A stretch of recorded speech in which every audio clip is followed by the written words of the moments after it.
nti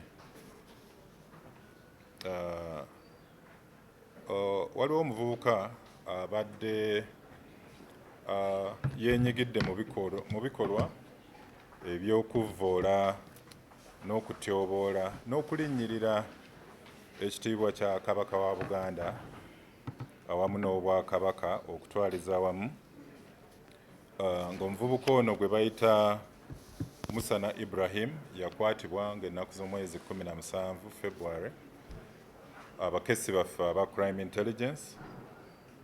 Ng'ono Musana Ibrahim ayina nga mutuuze w'e Kawuga Mukono ate nga ayina n'amaka mu kitundu kya Kira Road.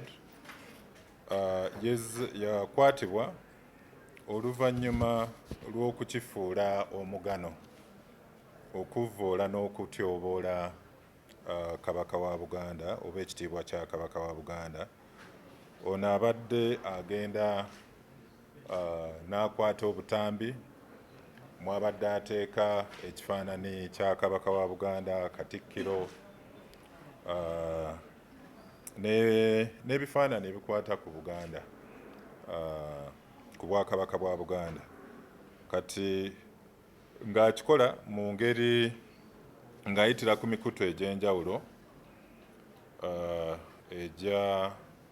egy'ebyuma bikalimagezi, n'alyoka alinnyirira ekitiibwa kya Kabaka wa Buganda n'Obwakabaka. So ono yagguddwako emisango egiwerako oluvannyuma lw'abakessi okuva mu Crime Intelligence okumukwasa abambega okuva mu kitongole ekikulu ekya CID ekibuli. Ng'ono bamuguddeko emisango nga bwe mba nnyonnyodde egyekuusa mu kukozesa obubi ebyuma bikalimagezi, olulimi olutasaana mu byuma bikalimagezi, ebikolwa eby'okusiga obukyayi, okuvvoola n'okutyoboola ekitiibwa awamu n'okukumaakuma. Obuwerera ddala 50 bwamaze okukuŋŋaanyizibwa era nga tulina okugenda ne tufuna ebigambo byazze nga akozesa mu butambi obwo okubuzza mu bujulizi obwetaagisa mu kkooti kye bayita transcribing of videos. Ebikolwa by'omulenzi ono oba omuvubuka ono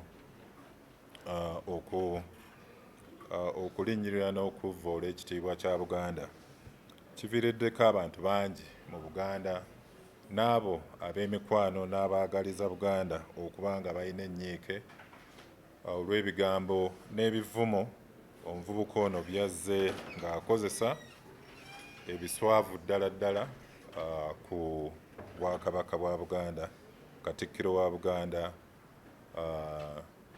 n'Obwakabaka bwa Buganda. Tukimanyi bulungi nnyo nti ekitiibwa ky'Obwakabaka bwa Buganda bwesigamye nnyo mu kuwa Kabaka wa Buganda ekitiibwa, era nga ekitiibwa kino kirina okukuumibwa butiribiri.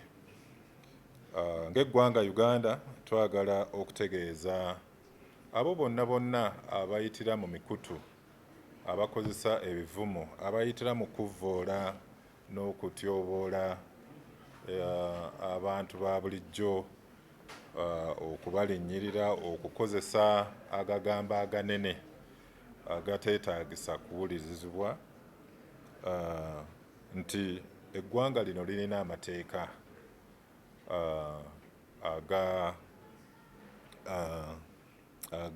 agalwanyisa ebikolwa eby'okukumaakuma mu bantu omuliro, okusiga obukyayi mu bantu, okuvvoola abantu. So n'olw'ensonga eyo ng'ebitongole ebikuumaddembe tetugenda kukkiriza bantu bagenda kuvaayo kuyitira mu bivumo, mu kuvvoola okuyitira mu kukumaakuma abantu n'okusiga obukyayi, okuleeta ebisobola okuviirako eggwanga okutabuka n'abantu okutandika okuneneŋŋana mu ngeri emu oba endala. So tuli beeteefuteefu naye nga twagala mu kiseera kino okwebaza ekitongole ekikessi ne bambega abagenda mu maaso okulaba nga abo bonna abayina emitima emikyayi, abayina ebigendererwa eby'okusiga obukyayi,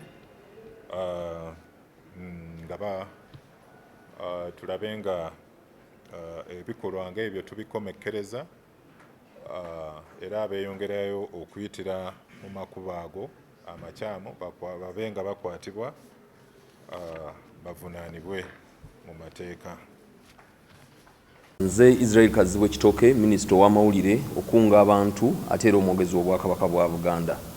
Ndi wano ku nsonga enkulu ennyo ebadde etambula, ensooka okubategeeza nti Ssaabasajja Kabaka gy'ali alamula Obuganda atudde entende ku Namulondo y'abajjajjaabwe. Ensonga enkulu ebayisizza mwenna bannamawulire y'ensonga ya muvubuka Musa Ibrahim abadde akozesa emikutu gimuyunga bantu mu ngeri y'okutyoboola Ssaabasajja Kabaka n'Obwakabaka. Sabbiiti gye tukubye emabega Obwakabaka bwa Buganda bwavaayo ku bibadde biyitiŋŋana ku mikutu egy'enjawulo ku muvubuka ono Musa Ibrahim okutyoboola Kabaka wa Buganda, Katikkiro wamu n'okuvoola ekitiibwa kya Buganda wamu n'abakulembeze abalala. Nga 13 Mukutulassanja 2024